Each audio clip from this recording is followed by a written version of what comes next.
Hello everybody, welcome back to my YouTube channel. So guys, in this video I'm gonna be showing you how to fix iPhone is not responding to touch. So guys, let's get started without wasting any time. If iPhone touch is not working for you guys, then first of all you have to force restart your device. It's depending on which model you are using. So once you have forced restarted your device, check if it's working or not.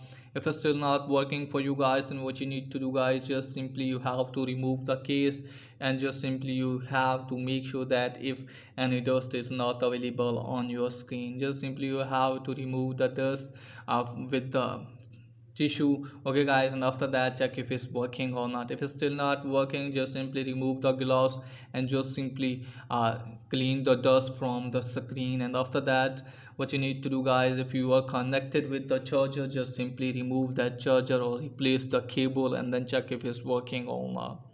And after that, hopefully your problem will be fixed. Okay guys, if your touch is working properly, okay guys, then what you need to do, just simply you have to do some settings.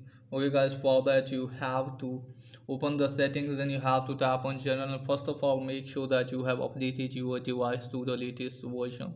Once you have done this guys, then you have to close this page. From here you have to tap on accessibility. From here you have to tap on touch. After that guys, what you need to do is just simply you have to go to touch accommodation. From here guys, if this is turned off, just simply you have to turn on. If this is turned on, just simply you have to turn off for a few seconds and just simply turn it on again.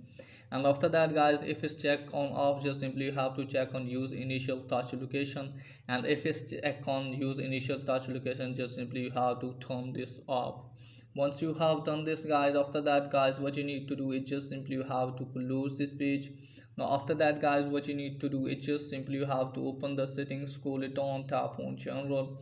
From here guys, you have to scroll it on all the way, tap on transfer reset iPhone. Just simply you have to reset your network setting, and after that hopefully your problem will be fixed. So that's pretty much for today's video. If there is helpful, please like and subscribe my channel. Thanks for watching.